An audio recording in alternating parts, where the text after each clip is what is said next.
Olá, boa tarde. Começando mais uma semana, o Manchetes Noticidade desta segunda-feira, 11 de julho, já está no ar.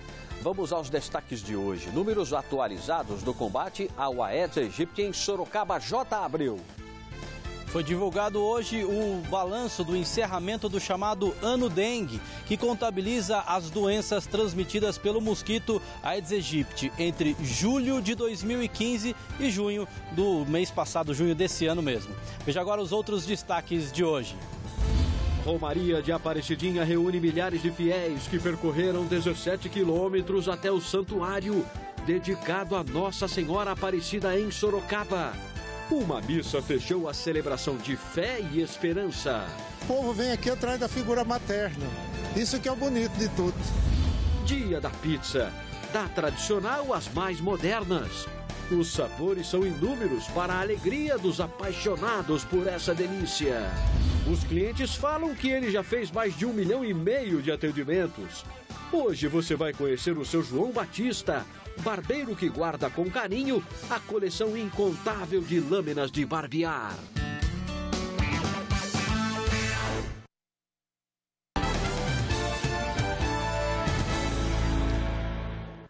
A gente abre o Manchetes Noticidade desta segunda-feira com o balanço atualizado dos casos de doenças transmitidas pelo mosquito Aedes aegypti em Sorocaba. Será que estamos conseguindo vencer essa batalha? Acabou agora há pouco uma coletiva de imprensa para revelar os números. O repórter J. Abreu acompanhou tudo bem de perto e tem as informações. Boa tarde, J. Boa tarde, Eduardo Barazal, é quem nos acompanha. O Ministério da Saúde divide o ano, chamado de Ano Dengue, entre julho de um ano até junho do ano seguinte. Então, entre julho de 2015 até junho de 2016, acabou agora no dia 30, foram 368 casos confirmados de dengue em Sorocaba e uma morte. É um número bastante inferior aos 66 mil casos aproximadamente no ano dengue 2014-2015. Quem vai conversar com a gente sobre isso é o Rafael Reinoso, que é diretor de Vigilância em Saúde aqui em Sorocaba.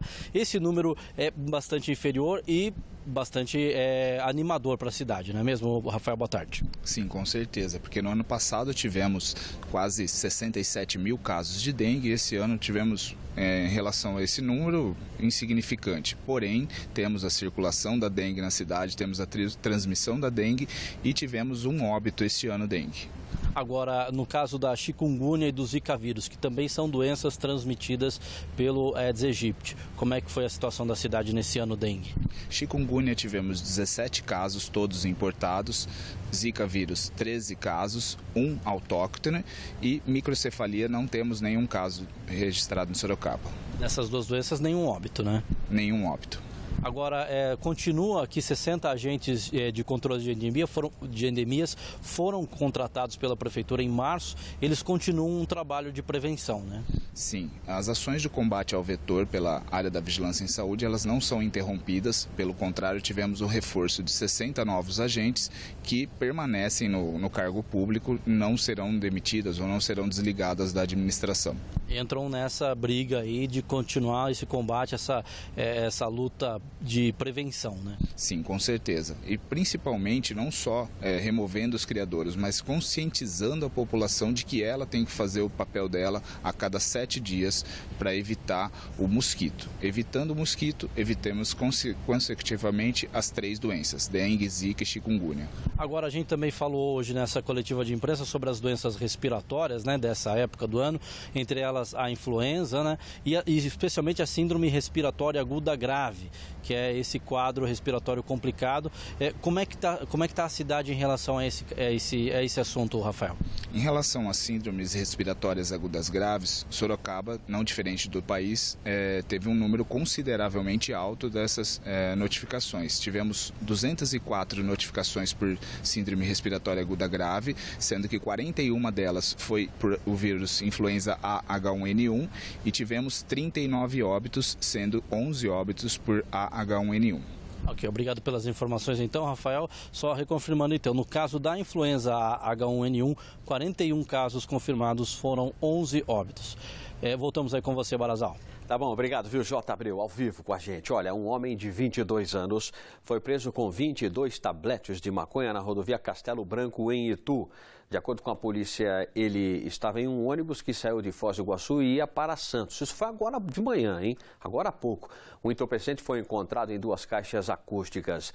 O rapaz permanece à disposição da justiça.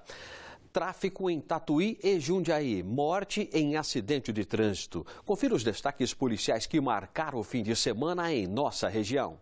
Um jovem de 22 anos morreu depois de bater o carro contra um poste na Avenida Daniel Pelizari, no Jardim Novo Horizonte, em Jundiaí. Segundo a Polícia Militar, testemunhas contaram que o motorista dirigia em alta velocidade. Com o impacto, 2 postes foram derrubados. A vítima ficou presa às ferragens, o jovem não resistiu aos ferimentos e morreu no local. Em Tatuí, 2 homens foram detidos em flagrante por tráfico de drogas e associação ao tráfico. Com eles, foram encontrados 50 porções de maconha, 11 tabletes da mesma droga e R$150 em dinheiro.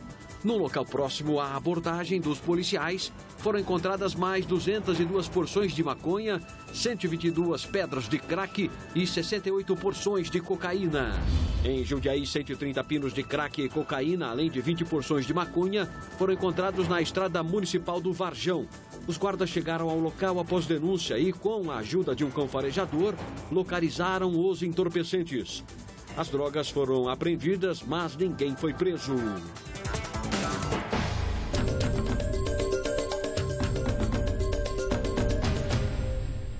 Um ciclista morreu na noite deste domingo no Alto da Boa Vista, em Sorocaba. De acordo com a Polícia Militar, o rapaz foi atingido por um veículo entre a Avenida Joaquim Silva e Antônio Bardella.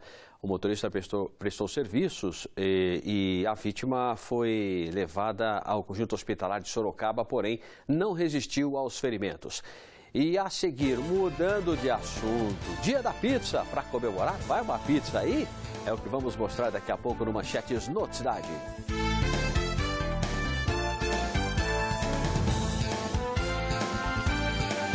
Continua preso um homem que foi encontrado com armas e explosivos no Jardim Nova Ipanema, em Sorocaba.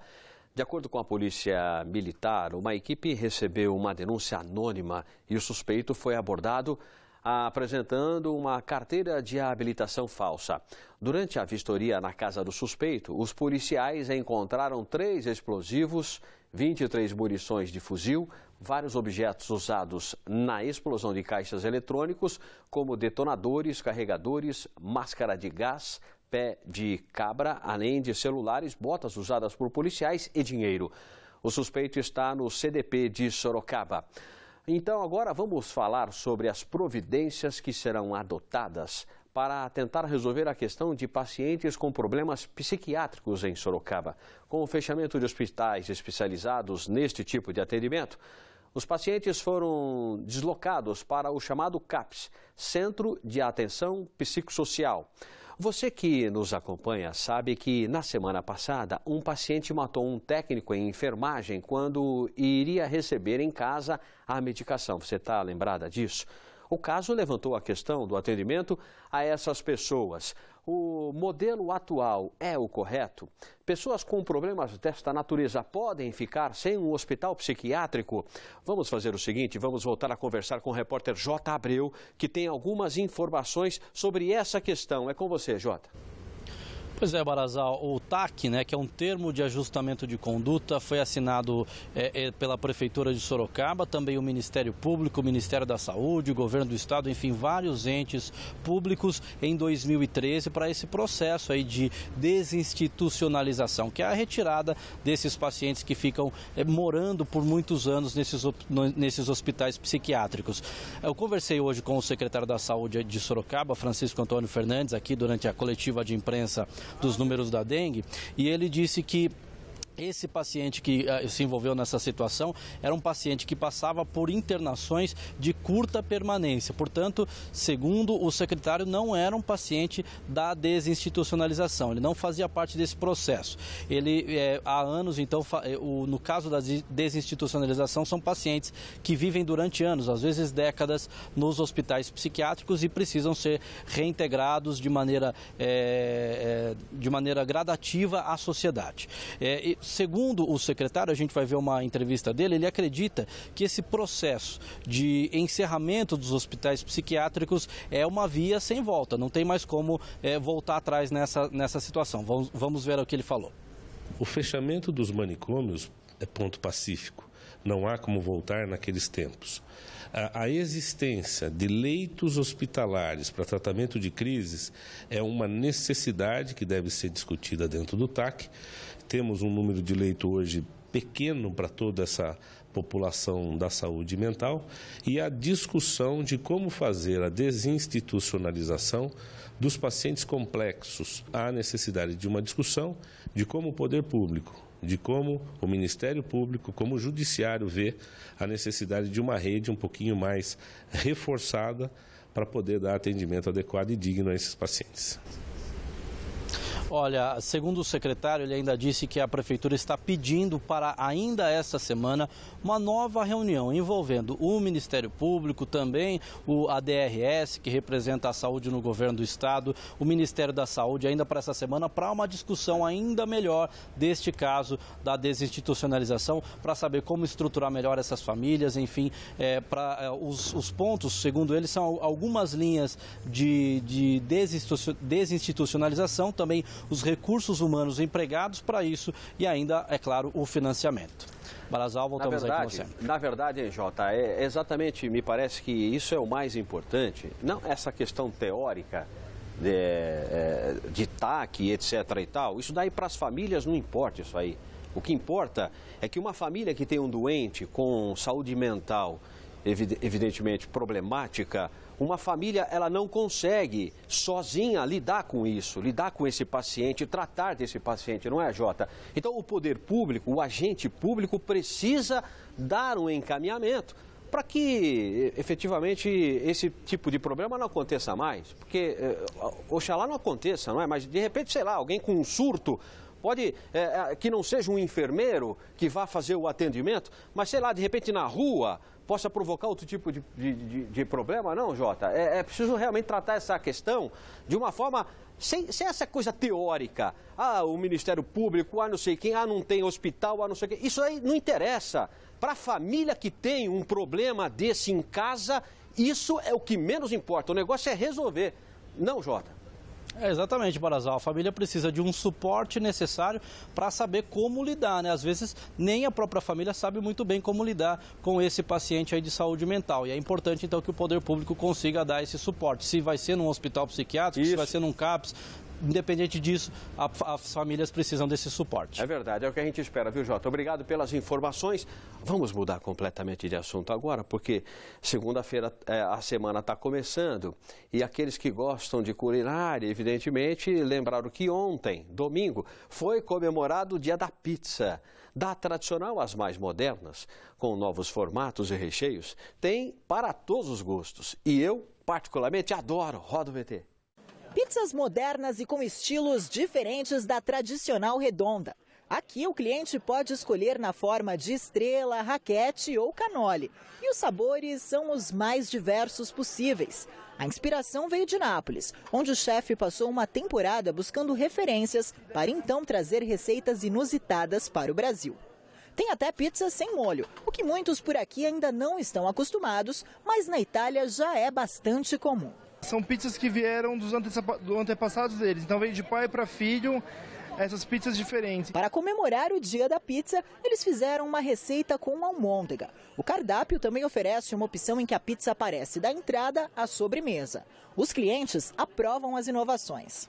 O grande diferencial daqui, além da qualidade de todos os produtos utilizados, é na criatividade da elaboração. Por aqui não há espaço para pizzas como frango com catupiry. O cardápio é recheado de sabores como esse que leva o nome da casa. Uma combinação de mussarela, molho de tomate fresco e calabresa artesanal.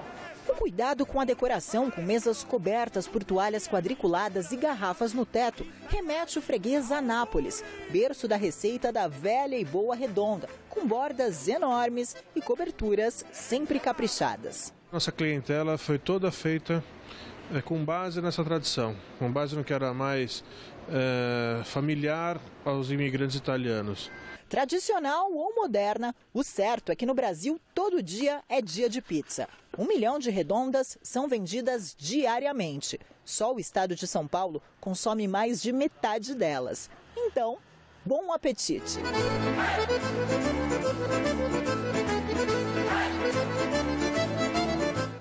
Nossa, realmente, hein? Eu acho que eu vou comer uma pizza no almoço hoje. Daqui a pouco, depois do programa. A seguir, mais de 25 mil pessoas na Romaria de Aparecidinha. É o destaque do próximo bloco no Manchetes Noticidade.